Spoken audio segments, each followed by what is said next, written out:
India में हम 3 घंटे बिना पानी के भी रह सकते हैं, बिना खाने के भी रह सकते हैं, लेकिन 30 मिनट बिना इंटरनेट के रहना बहुत मुश्किल है। लेकिन गाइस, कभी आपने सोचा ये इंटरनेट काम कैसे करता है? कैसे किसी को कभी ज्यादा स्पीड मिलती है, किसी को कम मिलती है?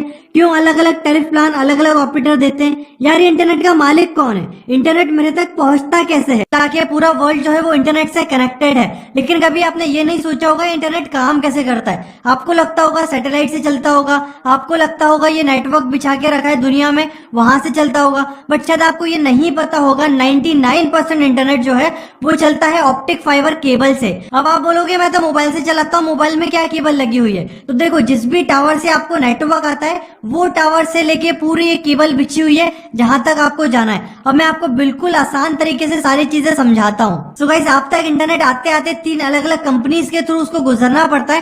पहला होता है टियर 1 कंपनी। ये वो कंपनी होती है जिनने पूरी दुनिया में समुद्र के अंदर अपने केबल्स बिछा के रखे हैं। अब गाइस देखो, इंटरनेट जो है वो पूरा फ्री होता है। फ्री कैसे होता है? आप अगर आपके घर में हो, आपका ऑफिस 2 किलोमीटर दूर है आपके घर से, तो अब आपके घर से आपके ऑफिस तक एक लाइन बिछा दो और उस लाइन के थ्रू आपके दोनों कंप्यूटर कनेक्ट कर दो और बोल दो भाई ये इंटरनेट है। तो आपका पैसा लगा सिर्फ उस वायर का और उस वायर की मेंटेनेंस का। इसी तरह जो टियर 1 कंपनी होती है उनने क्या किया है, पूरे वर्ल्ड में सारी कंट्रीज के बीच में, सारे समुद्रों के अंदर से उन्हें ऑप्टिक फाइबर केबल बिछा दी। अब सारे एक तरह से कनेक्ट हो गए कंट्री टू कंट्री।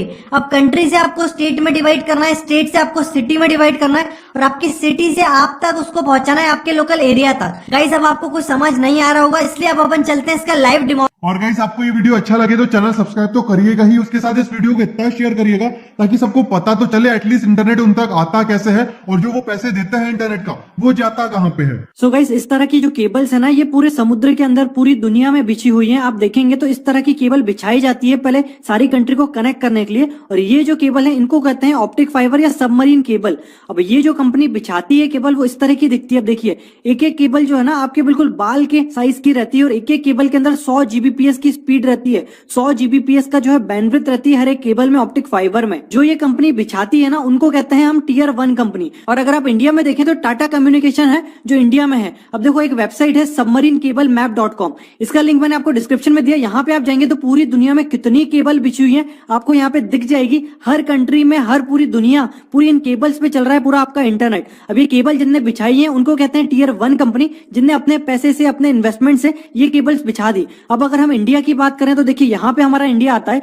अब हमारे इंडिया में जो केबल्स हैं वो देखिए कहाँ कहाँ बिछी हुई है। पहली तो इसकी जो केबल है इंडिया में वो है हमारी मुंबई में है इसका लैंडिंग पॉइंट। तो पूरे इंडिया से, अगर पूरे इंडिया में हमारा ऑपरेटर देखें हम, जियो, एयरटेल, आइडिया, इन लोगों ने अपने टावर लगा के रखे हैं, अपना पूरा सेटअप जमा के रखा है, इंफ्रास्ट्रक्चर बना के रखा है। अब पूरे इंडिया से आप कोई भी वेबसाइट विजिट करोगे जिनके सर्वर्स जो है इंडिया के बाहर हैं, तो वो लैंडिंग पॉइंट से निकलेगा उनकी केबल्स के थ्रू आपका पूरा डेटा ट्रैफिक, और वो चला जाएगा उस सर्वर तक जिस भी लोकेशन में है। तो सबसे ज्यादा जो ट्रैफिक जाता है वो जाता है मुंबई से। तो यहाँ पे देखिए, मुंबई में बहुत सारी केबल्स कनेक्टेड है। उसके बाद आप नीचे आएंगे, यहाँ पे चेन्नई में भी कनेक्टेड है।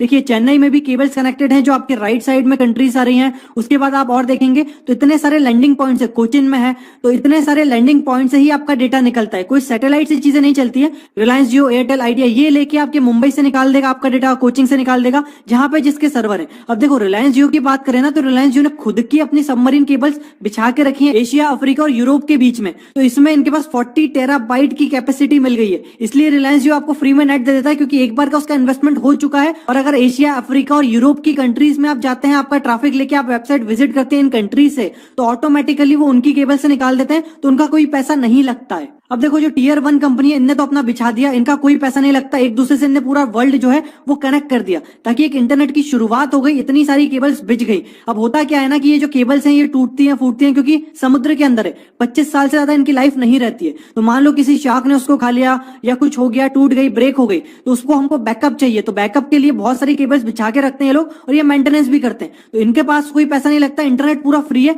बस इनको कनेक्ट करने का पैसा लगा है। तो अब जो टियर 2 कंपनीज होती है वो बोलती है आप इंडिया तक तो ले आए सारी चीजें, अब हमें इंडिया से डायरेक्ट दे दो ताकि हम इंडिया से हमारा पूरा सेटअप जमा ले और हम लोगों से पैसा ले और आपको थोड़ा बहुत पैसा दे दें। तो पर जीबी के हिसाब से इन लोगों को पैसा मिल जाता है टियर 1 कंपनीज को, और ऑटोमेटिकली टियर 2 कंपनीज जितने में भी उनसे लेती है पर जीबी, उससे और ज्यादा हम तक पहुंचाती है। और इवन हम तक आते आते तो टियर 3 कंपनी और आ जाती है जो बिल्कुल लोकल में चलती है। टिकोना हो गया, हैथवे हो गया, ये लोग टियर 2 से खरीदते हैं, टियर 2 वाले टियर 1 से खरीदते हैं। तो देखो, घुमा फिरा के सारी चीजें फ्री है, बस ये सेटअप कॉस्ट, बिछाने की कॉस्ट है। अब देखो, रिलायंस जियो, आइडिया की हम बात करें तो इन लोगों ने भी अपने टावर लगाए हैं, अपनी केबल्स बिछाई हैं, रिलायंस जो है 4G कनेक्टिविटी कैसे ला पाया? क्योंकि वो 5 साल से अपना काम कर रहा था फाइबर ऑप्टिक इंडिया के अंदर बिछाने के लिए। इंडिया के बाहर तो पहले से ही पूरी जगह बिछी हुई है, टियर 1 ने बिछा के रखी है। अब इंडिया के अंदर उसने फाइबर ऑप्टिक बिछाई, जिसकी वजह से आपको अच्छी खासी स्पीड आ जाती है। अब मान लो आपके एरिया में रिलायंस जो ने है ना एक टावर लगाया, वहां पे 100 Mbps का टावर की बैंडविड्थ है। अब वो 100 Mbps आपके एरिया में जितने मोबाइल होंगे सब यूज कर रहे हैं। अब 4G तो उन्होंने बोल दिया,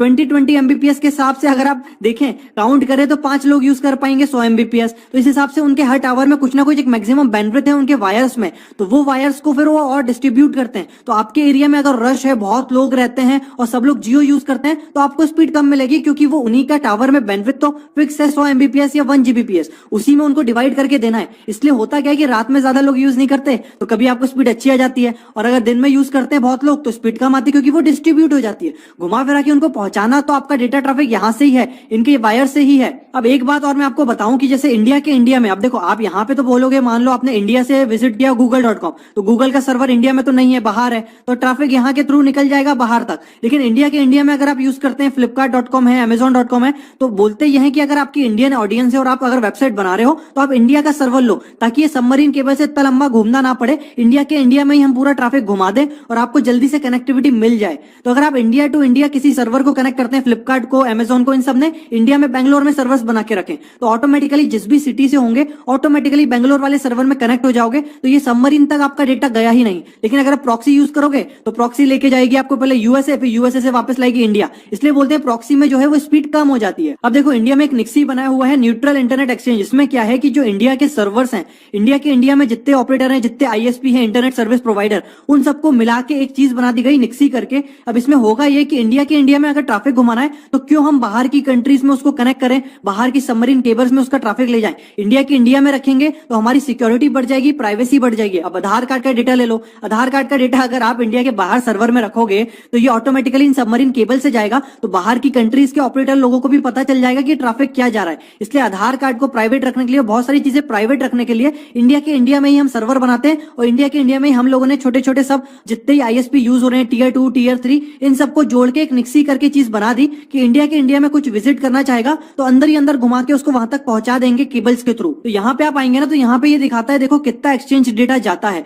तो देखो यहाँ पे बकायदा बताएगा आज इस टाइम पे मुंबई से कितना जीबी का डेटा जा रहा है पर सेकंड। तो देखो मुंबई का ट्रैफिक, सबसे पूरे इंडिया का ट्रैफिक मुंबई के थ्रू जाता है। 80 से 90% ट्रैफिक जो भी है मुंबई की सबमरीन केबल से जाता है। तो देखो यहाँ पे आपको बताएगा बिल्कुल पर डे के हिसाब से कि आपको कितने जीबीपीएस के पोर्ट चल रही है मुंबई में। तो देखो 52 जीबीपीएस जा रहा है मुंबई से इसका ट्रैफिक। और देखोगे आप रात को 12 बजे से सुबह 8 बजे तक ज्यादा ट्रैफिक नहीं जाता है, क्योंकि इंडियन लोग जो है वो सोते हैं रात में, तो ज्यादा यूज नहीं होता डेटा। फिर जैसे सुबह होती है, ऑफिस स्टार्ट होते हैं, चीजें स्टार्ट होती है, तो देखो वापस से ट्रैफिक जाने लगता है। तो यहाँ पे आप आके देख सकते हैं आराम से कि पूरे मुंबई में जो पूरा डेटा जा रहा है सारे आईएसपी मिला के वो कितना जा रहा है। ऐसे दिल्ली नोएडा का बता देगा ये कि 44 जीबीपीएस जाता है, चेन्नई से 52 जाता है, कोलकाता से 40 एमबीपीएस के आसपास स्पीड जा रही है। तो इस हिसाब से पता चलता है कि जो पूरा इंटरनेट का ट्रैफिक है हमारे पूरे देश का, वो मुंबई से अगर जा रहा है तो इतनी यहां से जा रहा है, दिल्ली से जा रहा है तो यहां से जा रहा है। तो होता क्या है, कभी कभी अगर केबल बंद हो जाती है तो स्पीड भी कट जाती है, क्योंकि सबमरीन केबल्स कट गई। अब ये केबल्स कट गई, इंटरनेट तो इन्हीं के थ्रू जा रहा था, तो बैकअप्स बना के रखते हैं अलग अलग। मान लो मुंबई से जो चीज जानी थी वो कोचिंग से भिजवा देंगे, लेकिन कोचिंग से जो रूट मिलेगा उनको वहां तक जाने का यूएसए तक, वो हो सकता है कि और कहीं से घूम फिर के रूट जाए, और शायद मुंबई से डायरेक्ट कनेक्टिविटी हो यूएसए की, तो ट्रैफिक जल्दी चला जाए। तो ये सारी चीजें होती है, ये सारी चीजें मैनेज करना पड़ता है, सब कुछ सॉफ्टवेयर से मैनेज होता है। आपको कुछ नहीं करना है, आपको तो बस इंटरनेट यूज करना है, आपको आईपी एड्रेस प्रोवाइड कर दी जाएगी इंडिया में, और आपका ट्रैफिक कैसे ना कैसे करके घुमा फिरा के पहुंचा देंगे पूरी दुनिया के किसी भी सर्वर पे जहां पे सर्वर लिस्टेड है। तो इंटरनेट जो है वो है तो पूरा फ्री, कॉस्ट आती है मेंटेनेंस की, कनेक्टिविटी की, और आप तक वो इंफ्रास्ट्रक्चर पहुंचाने की। अब मैं आपको बताता हूँ, कोई आप विजिट करते हैं कोई वेबसाइट, तो जो आपका ट्रैफिक है वो कहां से जाता है। तो गाइस देखिए, मैंने ये कमांड प्रॉम्प्ट खोल लिया। यहाँ पे अगर आप विंडोज के पीसी यूज करते हैं तो एक कमांड होता है ट्रेस आरटी, उसके आगे जिस भी डोमेन का नाम लिखेंगे उसकी आईपी रिजॉल्व हो जाएगी। और अब ये जो है ये पूरा बताएगा कि आपके घर से लेके google.com के सर्वर तक कितनी जगह बीच बीच में कनेक्शन बना, और ये कनेक्शन आपको बताएगा। अपन इसकी आईपी निकाल के देखेंगे। तो गाइस ये पूरी प्रोसेस कंप्लीट हो गई है। तो गूगल की जो आईपी एड्रेस है वो ये है, यहाँ तक हमको जाना है हमारे घर से।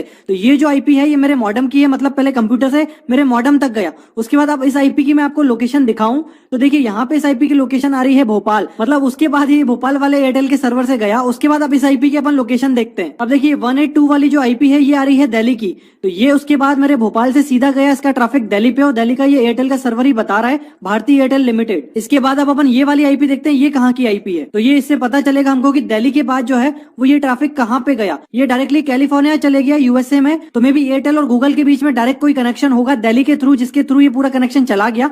दिल्ली के बाद जो है ये कैलिफोर्निया के बाद देखते हैं कहाँ जाता है कनेक्शन। उसके बाद वाली आप आईपी यहाँ पे डालेंगे तो आपको पता चलेगा कि कैलिफोर्निया के बाद ये जो कनेक्शन है ये कैलिफोर्निया में गूगल के दूसरे सर्वर पे गया। उसके बाद हम वापस से एक और कनेक्शन देखेंगे, एक और आईपी एड्रेस हमें मिला है, वो कहाँ का है, वो भी मुझे लग रहा है वहीं का होगा, अंदर ही अंदर उनके सर्वर्स हैं उसी जगह। तो ये जो है ये भी कैलिफोर्निया का है। तो अंदर ही अंदर 3-4 सर्वर में घुमा ट्रैफिक और डायरेक्टली फिर गूगल के सर्वर तक पहुंच गया। तो ये प्रोसेस से आप पता लगा सकते हो कोई भी वेबसाइट जो है वो आपसे लेके उसके सर्वर के बीच में कहां कहां से आपका ट्रैफिक गया, उससे आपको ये पता चल जाएगा कि कौन कौन सी लोकेशन के थ्रू गया। इसके बीच में अगर एयरटेल जो है वो टाटा से खरीद रहा होता कनेक्शन, या फिर अगर जियो से खरीद रहा होता, तो यहाँ पे आपको आईपी पे दिख जाता कि एयरटेल का ट्रैफिक जियो के थ्रू जा रहा है। तो आप समझ जाते कि जो एयरटेल है वो टियर 2 हो गई और जियो जो है वो टियर 1 हो गया, जहां पे उन्हें सबमरीन केबल बिछाई है।